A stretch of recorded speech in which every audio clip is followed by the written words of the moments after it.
My name is Dr. Cassandra LeClaire. I'm a communication studies professor and I focus on interpersonal relationships. I help people build closeness in their relationships through using communications. I teach things like empathy, identity, boundaries, compassion, and interpersonal awareness. So you might be wondering what that possibly has to do with ethical communication. And today I want to talk to you about our ethical framework and where it comes from an interpersonal perspective. I'm going to walk you through what ethical communication entails, talk to you about some barriers that we face when we're dealing with ethical situations, and discuss ways that we can all work to improve so that we can be more ethical communicators.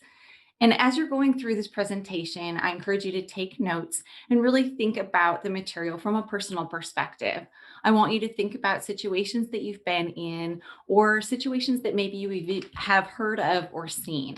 So again, thank you for being here and welcome to Ethical Communication.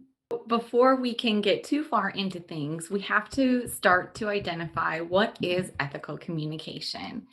And first of all, ethical communication involves integrity, trust, and fairness. And those are interpersonal elements. And it's important when we think about ethical communication that we think about it coming from a place of interpersonal awareness and interpersonal ethics, as well as thinking about the overall communication practices of ethics themselves. Because ethical communication does involve those interpersonal elements like integrity, trust, and fairness, it helps guide our responsible decision making and thinking throughout relationships across different contexts. So it's important when we think about ethical communication that we are looking at our own personal frameworks and identifying the ways that we want to become ethical communicators for ourselves, for our relational partners, families, friends, for our coworkers, and others that we're involved with. So, before we can really think about how to build an ethical framework for organizations or for relationships, we have to take a moment to step back and think about where our own ethical framework comes from. So, before we get too far in, I'm going to ask you to think about your own personal history. And I want you to think about somebody that you hold in high esteem. Chances are that person embodies qualities like integrity, trust, and fairness. So, as we go forward, I want you to think about other places and other situations where you may have seen some of these elements and qualities.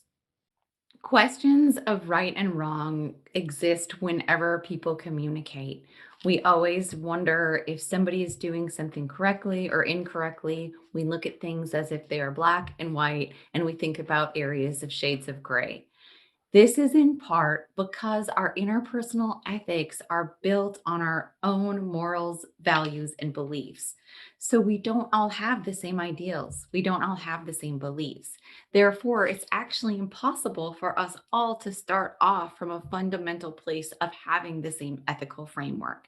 And this is really important because as we're working to establish ethical communication for ourselves and for our organizations and even for our families or other individuals that we are involved with, we have to keep coming back to that framework of where do you start? What built your own interpersonal ethical framework? So this goes back really deep. This is what is modeled to you and what is shown to you in childhood and what is taught to you across different contexts. Think about even if you've went to school or if you've been in different teams, you're often told a code of conduct or you're taught the rules of how you are supposed to act. And essentially what's happening is you are being shown an ethical framework. And as you have gone through each lived experience that you have, you've used those situations that you've been in to continue to build your own sense of interpersonal ethics and what is right and what is wrong for you. Now, this is really great because hopefully you meet people who have those same ethical frameworks, or hopefully you are in relationships with people who uphold those same standards of what is wrong and who have the same moral and ethical belief system as you. But as we continue to grow and expand in our relationships, what we find is that we are in situations with people who maybe do things differently, or who are coming from a different situation, or who have completely different frameworks and principles that are guiding them. And this is why it's important, again, not to just look at what your ethics statement is for a company or what your ethics statement is for an organization, but to always bring it back to yourself. And when you're talking with other people and teaching them about ethics, remind them of this as well. This is why it's not always so clear cut. This is why sometimes you might watch a news story or see a headline and have people react to it differently in terms of if they think it's very appropriate or very inappropriate or anywhere along the continuum. So, again, think about your own morals, values, and beliefs and that interpersonal framework. And how do you determine what is right and wrong? Where is the line for you? And how do you communicate that to yourself and to others? If your ethical communication framework comes from your own values, morals, and belief, and we're starting at that personal level, we have to look at how we can begin to expand to include other people in this ethical framework and to work with other people who maybe have different experiences with ethics and who have a different worldview. So, ethical communication is about cultivating meaning and relationships across contexts with different people. It is not realistic to only communicate with people who think exactly like you. What we're working to do is to broaden and expand our horizons so that we can have effective and healthy communication across all of these contexts. And instead of seeing differences in our ethical belief systems, working to find commonalities and working to build common ground. Because part of being an ethical communicator is building a mutual climate and foundation of respect and consideration. So you have to start with yourself. Again, you're starting with your own integrity and your own value system and your own beliefs. And you're using that to carry through into your interactions with other people. So as you go forward in companies or in organizations, or if you're leading people, it's important that you start from a place of helping them understand your personal standpoint, your personal viewpoint. If you're a leader, you are communicating to them the expectations, you are setting the ethical framework. If you're part of a team, you're collaborating and you're talking with one another and working to identify areas that you can come together to set up expectations for other people to uphold and abide as they're working in your organizations. So, the idea of creating ethical expectations is very important, not only because it helps run the moral compass undercurrent of an organization or of a relationship, it helps build that framework, but also because that is something then that helps to create a sense of unity and a sense of trust as we go forward. If we all know that we have the same expectations for how to act, if we are all on the same page for what is right or for what is wrong, or for how we're going to address things that we think are unethical, it takes away a level of uncertainty in terms of our behaviors. It allows us to step back and think through situations more clearly because we don't have an undercurrent of questioning what is right or what is wrong. We aren't spending so much time wondering what the standard is, and instead we can focus on the solutions. So, to start with these expectations, you have to begin with being very clear about your own interpersonal ethical framework. And then, how are you going to build this in a way that is clear for others? How are you going to collaborate with others and come to common ground and find commonalities to build a framework that you can both adapt to and rely upon and hold each other accountable for? So, expectations in organizations, a lot of times, again, this is a code of conduct, it might be a policy, or perhaps you have a specific ethical code. And it's important that if you have that code, if you don't, it's important you make one. But if you do have it, it's important that you refer back to it. Talk about it. This should not be something that you just hand to people once and never think about again. To truly really embody ethical communication, it is something that you have to do and live out in your daily life. It also has to be something that you're willing to discuss with others and willing to have those conversations with people if they go against something that is in your ethical code or if there is an issue with the expectations. So we cannot set expectations for people and expect them to follow them unless we are clear. So, having that clear framework and allowing people to ask questions about it, allowing discussion, and really all getting on the same page about what ethical communication is for you as a person, for your relationships, for your organizations, in any other areas of your life.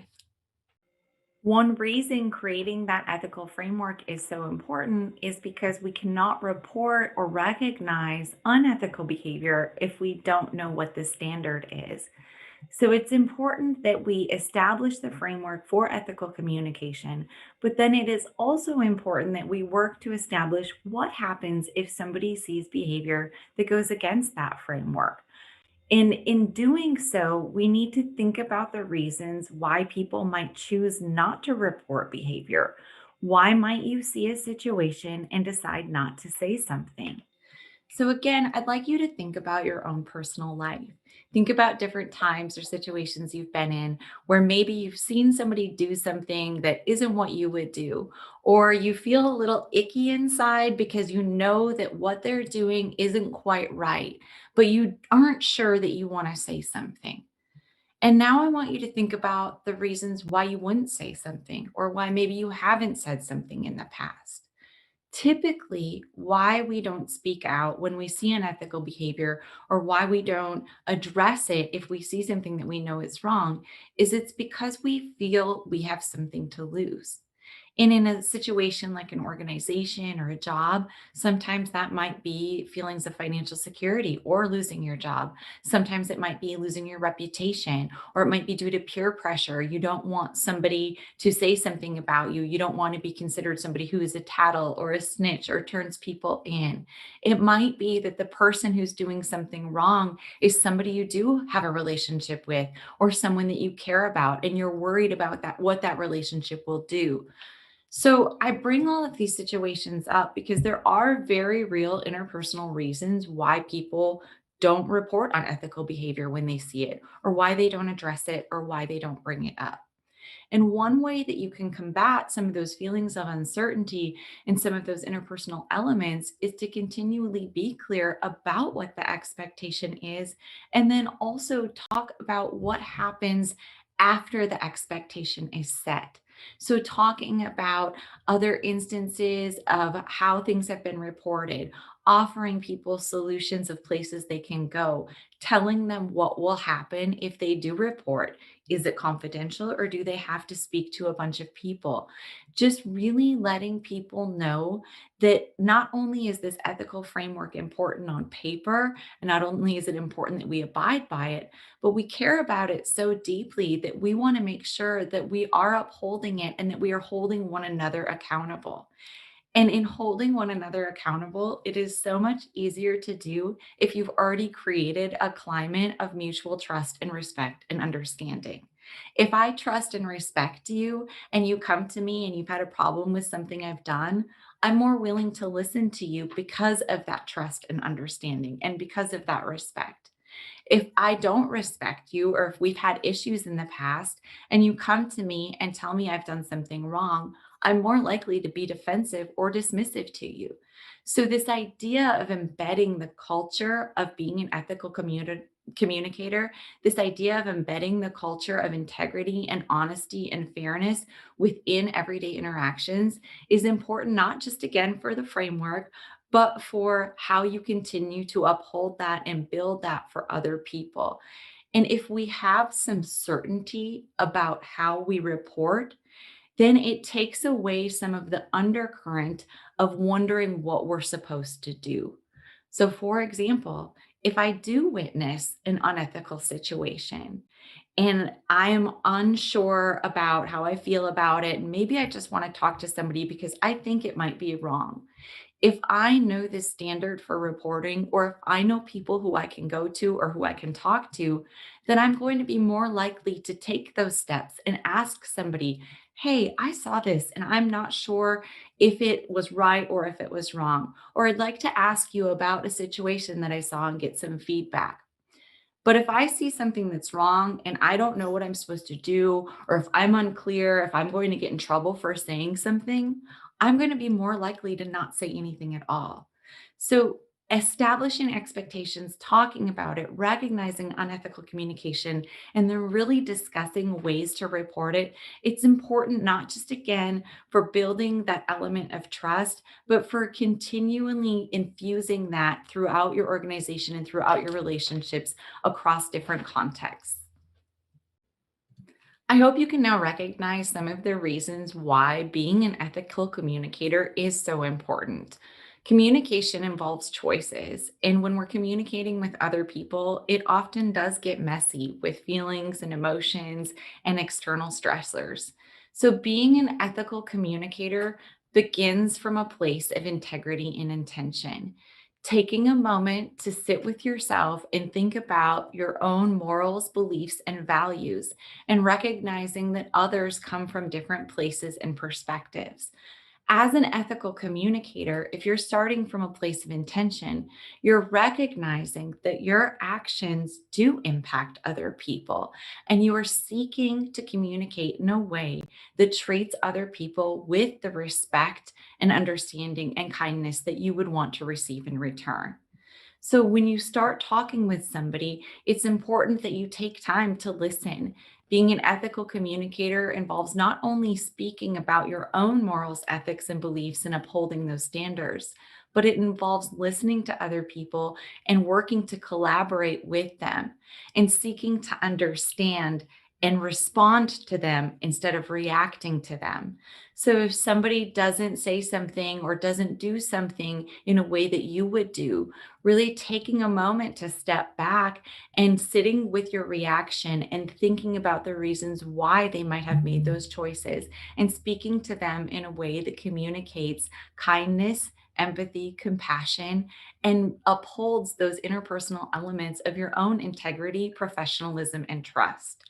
Even when faced with stressful situations, being an ethical communicator means being respectful. It means being professional toward other people. Because again, after the situation has ended, you want to be able to look at your behavior and know that you were still upholding those value systems that you say are very important to you. So, continually coming back to what is your intention? Where does your integrity lie? And thinking about the choices that you can make that will enhance not only your own life, but the lives of other people that you come into contact with. Because when we are ethically communicating and building climates of mutual respect, trust, and understanding, we're fostering deeper connections. And we can do that with the people that we love. We can do that with the people that we work with, and we can do that with people across the globe. So I welcome you to reach out to me if you have questions as you're going through things or thinking about ways you can improve your own ethical communication. Thank you so much.